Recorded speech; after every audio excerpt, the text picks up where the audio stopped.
This is Arts Around Austin, a preview of upcoming concerts, museum exhibits, stage plays, and more. It's January 2023, and here are some of the stories we'll be covering. For decades, he was the king of Austin radio, but something happened to him on a visit to New York City that changed the path his life has taken. Then, a humble bank teller at Austin's First National Bank, convicted of stealing money. Now, over 100 years later, there's a local museum in his honor. And later, what do the songs of Aretha Franklin have to do with a bunch of classical musicians in town? All of that ahead on Arts Around Austin.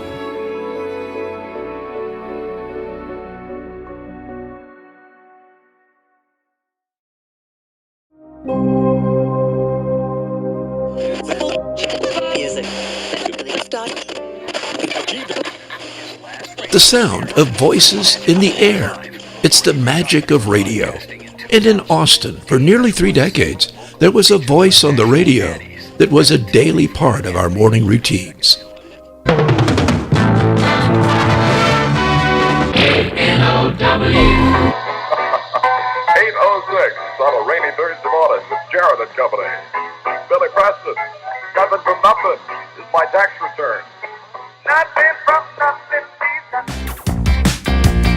That DJ is Dave Jarrett, and from the 1970s to 2000, he was the king of morning radio in Austin, on stations like KNOW, K98, Key 103, Magic 95, and Cool 99, some stations long gone.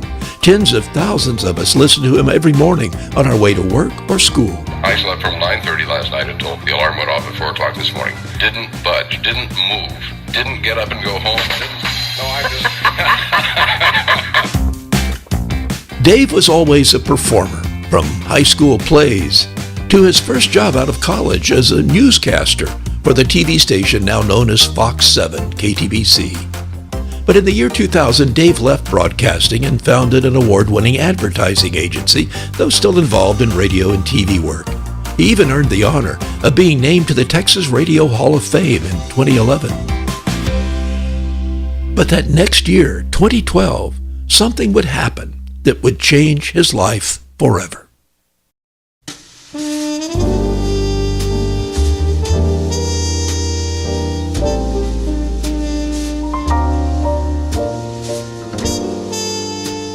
I saw a show in New York in 2012 called Freud's Last Session, and it was about a meeting between Sigmund Freud and C.S. Lewis. But there is no historical record that they ever met each other in person. Well, this play supposes that they do, and it's a beautifully written one-act play about 75 minutes long that's basically a debate between Sigmund Freud and C.S. Lewis about the existence of God, about love, about sex, you name it. And I so wanted to do that play, and I so wanted to play the part of Freud, so I did. I produced the show in 2015, and as far as I was concerned, it was a one-off. It was the only thing I was going to ever do, produce myself. But I was having so much fun doing it. I thought, there's only 80 companies in town, only 80 theater companies. Why not have another one? What could possibly go wrong? His performance as Freud the psychiatrist on stage in Austin was the first of many roles he would play in live performances at theaters around the city. Dave had made the journey from the isolation of the radio sound booth to the laughter, applause, and sometimes tears from a live audience as he performed on stage.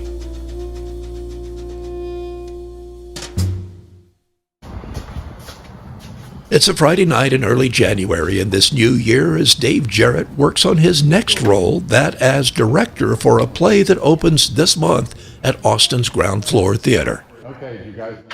The play is called The Sound Inside. By the way, when we caught up with actors and director, they were rehearsing in a gymnasium at Austin's Violet Crown City Church. When the play opens at Ground Floor Theater, of course, there'll be sets and lighting and sound and comfortable seating for all. Still, this was an opportunity to see the actors and director work on this new production. The actors are Rebecca Robinson and Tucker Shepard. The Sound Inside is written by a Pulitzer Prize finalist, Adam Rapp, and it was nominated for several Tonys. I had the good fortune of seeing it on Broadway back in 2019 in the before times.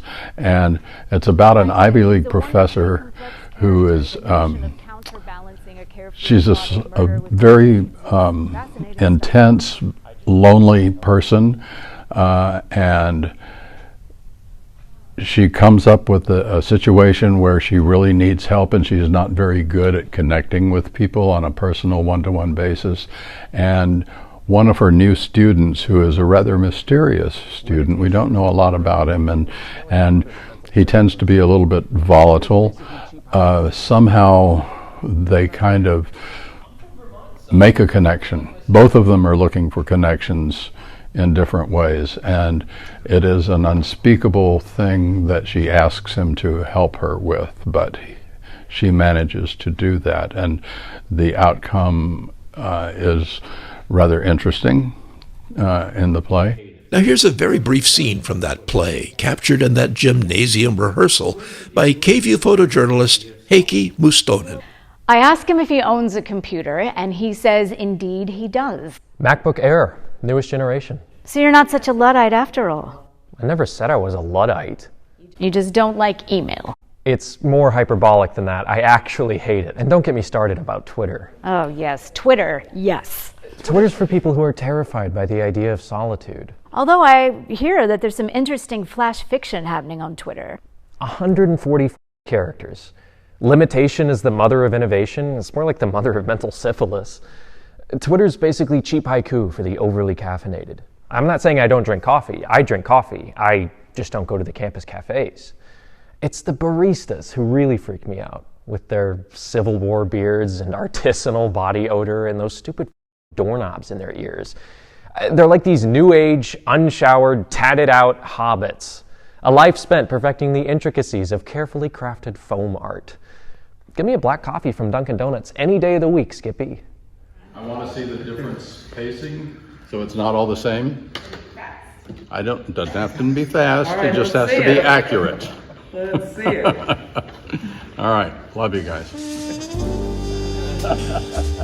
Dave Jarrett, a storyteller for over half a century, reaching a new audience these days. And he says occasionally running into someone who remembers his radio DJ days from so long ago.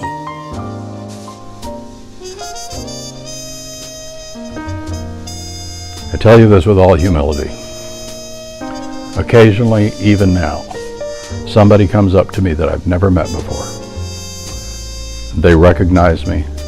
They stop me on purpose and introduce themselves and say to me, and I had one person say to me recently, I wouldn't have made it through high school without you. I wouldn't have made it. My home life wasn't good or whatever. Or you remember that day that you said that? I needed to hear that day. And I may never have run into this person, I may never have known that, except that they took the time to talk back to me and to tell me, and for me to know that I had a positive impact on a person, even if it was for one day. I've always wanted to make a difference, and to know that I made a difference in one person's life at one moment in time when maybe they needed that, I'm a happy camper.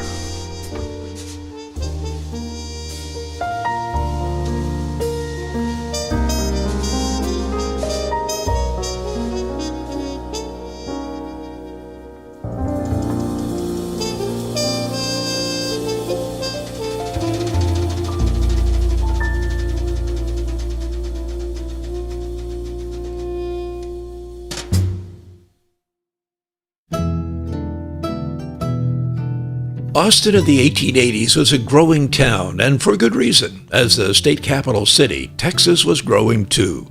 Congress Avenue was one of the widest streets in the state, culminating at the grounds of the newly built state capitol building, the tallest in the nation.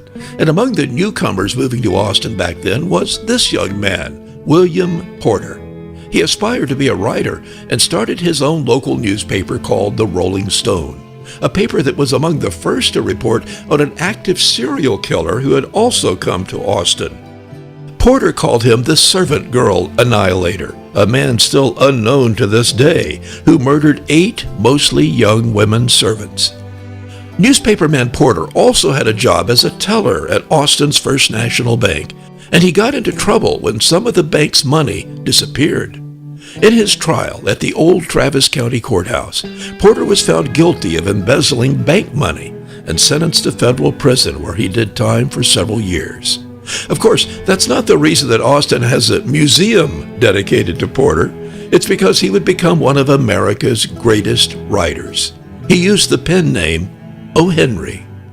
Perhaps his most famous short story, The Gift of the Magi. Isn't it beautiful? You'll have to look at your watch 100 times a day now.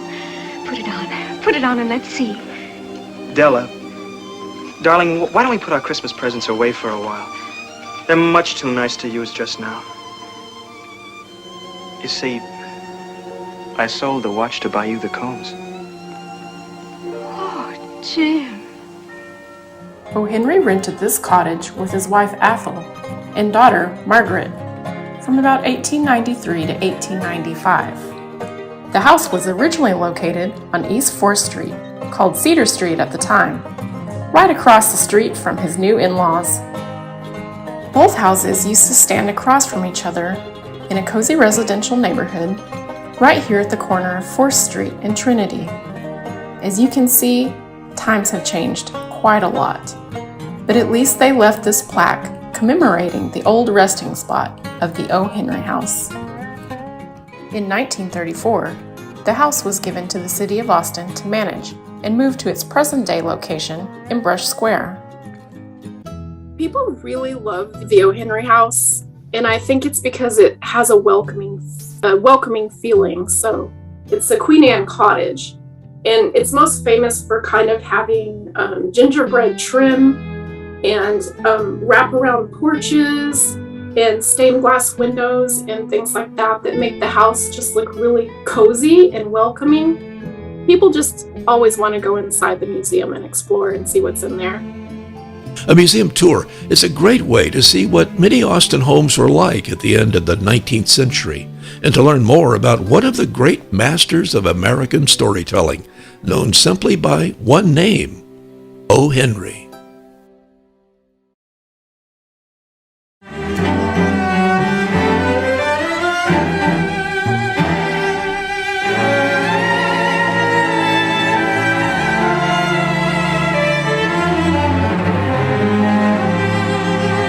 There's something about the sound of a cello, that large string instrument at the heart of symphony orchestras, and in smaller ensembles they play what's known as chamber music.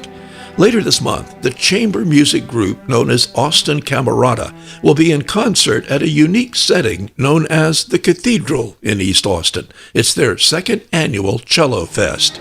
It's an evening of music performed by 8 cellists, playing everything from the classics to songs by Aretha Franklin, and surrounded by the work of some of Austin's outstanding women artists. It's open to all lovers of music and art. Daniel Kopp is artistic director of Austin Camerata. Our Cello Fest is going to be on Friday the 20th and Saturday the 21st. And it's at the Cathedral, which is this beautiful art gallery featuring art by local women artists.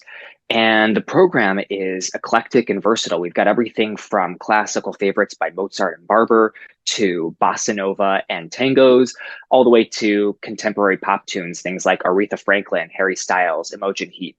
And one of the fun things is there's an open bar, and so that's included with a ticket. So it really just feels like a fun party atmosphere. And we want people to have a good time and just enjoy beautiful music featuring 8 cellos. And so come out and have a great time and say hi to us after the show. So the East Austin Cello Fest is going to be the 20th and the 21st of January, and we'd love to see you there.